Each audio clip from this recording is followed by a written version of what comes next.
Hello everyone, and welcome to the season finale of Cooking with Chef Aaron. Today, we're going to be setting foot in Western Africa as we explore the country of Morocco. Now this country was requested to me by none other than Franco Tagliacozzo. As always, thank you for your request. I'd like to give a big shout out to you, and as always, I hope to receive more requests from other people in the new year.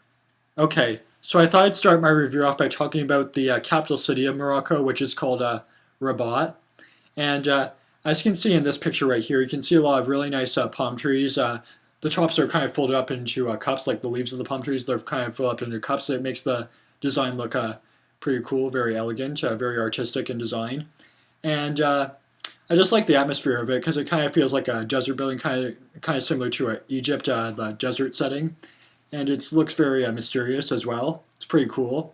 But as you can see here in this photo, the architecture isn't really the best. I mean, it's nice and all, but it's not really quite as intriguing. It's not really as colorful. It doesn't really stand out as much. It's not really so much in your face as like other African or Middle Eastern countries that have architecture similar to this, because in other Middle Eastern and African countries, they have architecture that kind of more stands out. It's a lot more colorful. They feel a lot more foreign, like it's more of like an Asian or African vibe. And this country looks good, but it kind of looks closer to sort of like Western buildings, I guess you could say. It's sort of just a regular country. I mean, it does sort of have like an African and Asian vibe to it here, but it's kind of just a standard city at the same time. But it's good though. I like Rabat a lot. Okay, so now I'm going to shift my attention over to the largest city in Morocco, which is called Casablanca. And as you can see here, it's very much on the same level as that of Rabat, because the architecture kind of has like the same feel, like it's very desert-like. It's very like sinister, like kind of like that. It looks very cool, like the way it is. But at the same time, it's kind of like your average city. It's sort of in between your average city and a city that's more futuristic and in your face and elegant. That's just what I got to say about it. Okay, so now I'm going to shift my attention over to the rural areas of Morocco now.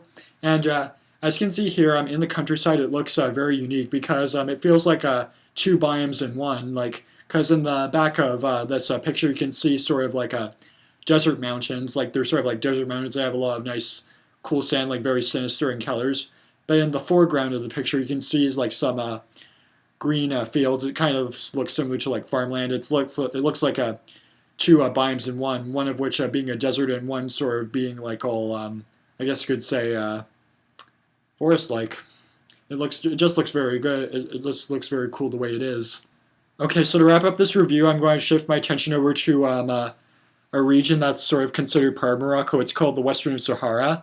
And it lies just north of Mauritania, which is a country I already covered in Cooking with Chef Aaron Season 1, Episode 1, the very first episode. And the Western Sahara looks very like mysterious, similar to the rural areas of Mauritania, which makes sense because it borders it. And I just really like how all the colors blend in. Like there's a lot of like brightly colored brown sand mixed in with some dark colored brown sand. It looks very mysterious. It looks very cool. Looks like a very fun desert to walk through, given its appearance. And yeah, it's just what I've got to say about it. I'll admit it's not really my favorite type of desert. I kind of like the deserts in Oman and Saudi Arabia better, and Egypt. But like I said, this is a really good desert as well. I really like the landscape here. Okay, so overall, I think I would probably have to give the country of Morocco a B. Okay, now with all this said and done, let's head up to my kitchen. I'll show you how to make the harira. Follow me, please. Okay, so in order to make the harira, the ingredients you will need are as follows. We have in this small bowl over here 1 tablespoon of vegetable oil. And in this bowl we have 1 onion that's been chopped to a small dice. And in this bowl we have 4.5 ounces of beef. And for our spices, we have in this bowl over here 1 teaspoon of salt, half a teaspoon of black pepper, half a teaspoon of ground ginger, half a teaspoon of turmeric, and in this container right here we have 1 cinnamon stick. And in this bowl over here, we have half a cup of lentils which have been soaked in water for an hour. And for this measuring cup, we have 4 cups of water, and we're going to keep adding 4 cups of water to this measuring cup because we're going to have to add water more than once. And over here in this bowl, we have some tomatoes, a can of tomatoes. And in this bowl, we have 1 stick of celery chopped into small dice. And we have in this bowl right here 1 tablespoon of tomato paste. And in these 2 bowls, we have 21 grams of cilantro and 10 grams of parsley chopped finely. And we have 1 cup of chickpeas in this bowl. And we have a 1/4 cup of flour in this bowl. And in this bowl, we have 1 egg, which we're going to crack open and beat when it comes close to the time. So let's get started right now. Okay, so we're going to start by putting in some oil. And to this, we're going to add our onions. And we're also going to add our beef.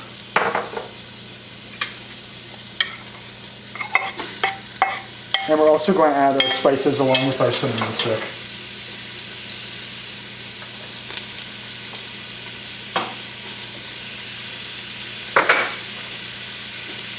And we're just going to let this all blend in, and we're going to let the meat brown. Okay, so now your meat is all nice and brown. What you want to do now is you want to add your lentils. And you also want to add 4 cups of water.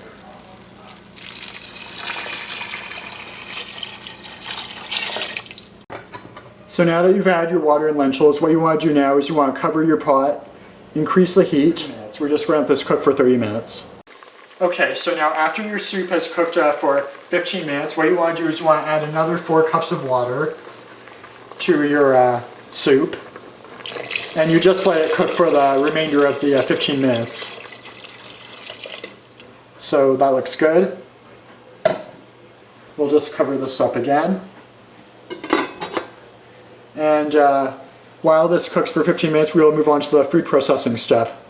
Okay, so as we let the soup sit on medium-high heat, while it was cooking for the remainder of the 15 minutes, what we did was we took the tomatoes and the celery, we put them in a blender, the food processor, and we blended it all together on a medium speed. And as you can see here, it has this nice liquid consistency, consistency. You want it to look like that. It's all nice and red, all nice and smooth. You want it nice like that. And when the time comes, we are going to add it to the soup later in this demonstration. Okay, so what we're going to do now is we're going to take a little bit of the soup, and we're going to add it a little bit to our tomato paste to dilute it. We're going to add enough of the sauce to make it nice enough of a liquid consistency. And once it's all diluted, we will add it to the soup. That should be good. So now we're just going to put this all into the soup. Okay, so our next step is to add the tomato and celery mixture from earlier that we blended. We're just going to add it all to the soup like this.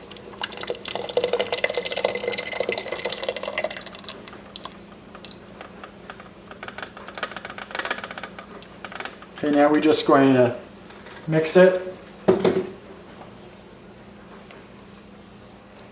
And as you can see, it's turning a nice red color, which is exactly what you want. Okay, so now that you've added the tomato and celery mixture, next thing you want to do is you want to take your parsley and cilantro and add it to the soup as well. So just simply like this.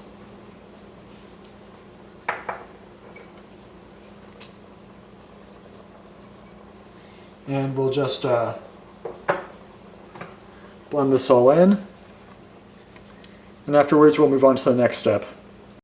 So now you've added your parsley, you want to add some salt to taste, and once that is done, which is what I just did, you got to cover up your soup again, and you gotta move your heat down to a medium, so about 3 or 4 maybe. And we just gotta let this soup cook for another 10 minutes, and afterwards we'll add all the other ingredients. Okay, so now once your soup has cooked for another 10 minutes, next thing you want to do is you want to add all your chickpeas.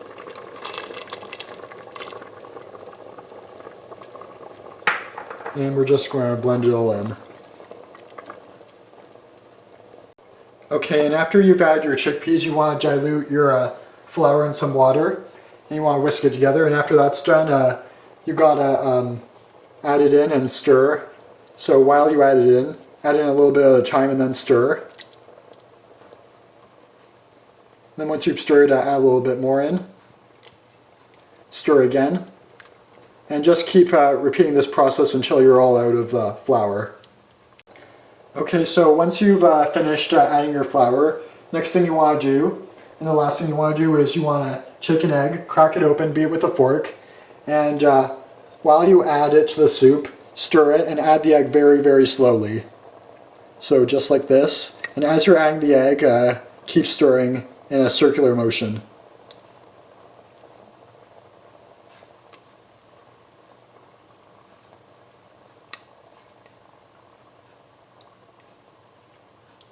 And once you've added your egg, you just gotta let this soup sit for 3 more minutes, and afterwards we'll be ready to do a taste test.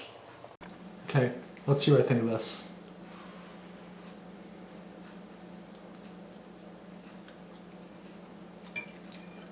This tastes really good. Meat is well cooked. It's also very tangy with all the vegetables and tomatoes. It's great. And this is the finished product served on our plates, served with some buns. Thank you for watching. I'll see you all in the new season in the new year.